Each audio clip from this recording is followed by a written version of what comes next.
Praise the lord. ఈరోజు దేవుని వాక్యము 72వ కీర్తన 18వ వచనము. ఇశ్రాయేలు యొక్క దేవుడు స్తుతింపబడునుగాక, ఆయన మాత్రమే ఆశ్చర్య కార్యములు చేయువాడు. ఈ కీర్తన సొలొమోను రాస్తున్నాడండి.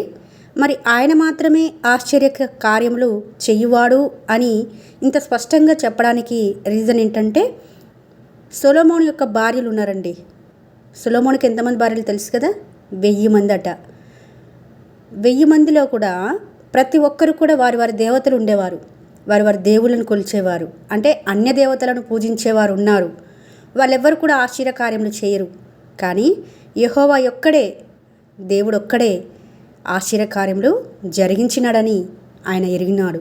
తన జీవితంలో తన ఎన్నో విషయాలలో దేవుడి మీద ఆధారపడినప్పుడు దేవుడు అద్భుత రీతిగా తన పట్ల కార్యం జరిగించడము సొలొమోను చూసినాడు కాబట్టే ఈ మాట అనగలుగుతున్నాడు.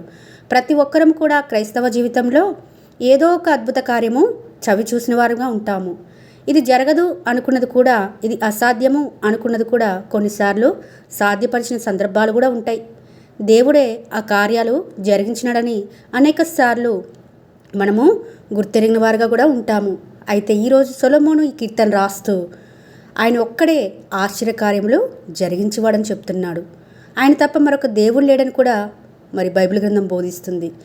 మనమే అండి చాలాసార్లు ఇది ప్రార్థన చేస్తున్నాము, ప్రార్థనకి జవాబు వస్తుందా రాదా, ఈ కార్యం జరుగుతుందా లేదా, ఈ పని సక్సెస్ అవుతుందా లేదా అని సంశయిస్తాము. కానీ సందేహించకుండా అడిగినప్పుడు ఆయన తప్పక చేస్తాడు.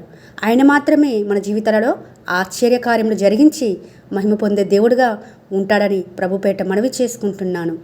అంత మాత్రమే కాదు, ఎన్నో సందర్భాలలో మనము ఆయన మీద ఆధారపడాలని, ఆయన యొద్దకు వెళ్ళి ప్రార్థించాలని మన కోసం ఎదురు చూస్తుంటుండగా మనమే నిర్లక్ష్య వైఖరితోటి దేవుని దగ్గరికి వెళ్ళలేని వారుగా ఉంటున్నాం. కాబట్టే మన జీవితాలలో ఆశ్చర్యకార్యములు దేవుడు చేయడానికి మనమే అడ్డుగా ఉంటున్నామేమో, మనమే ఆ కార్యములు చూడలేని వారుగా ఉంటున్నామేమో.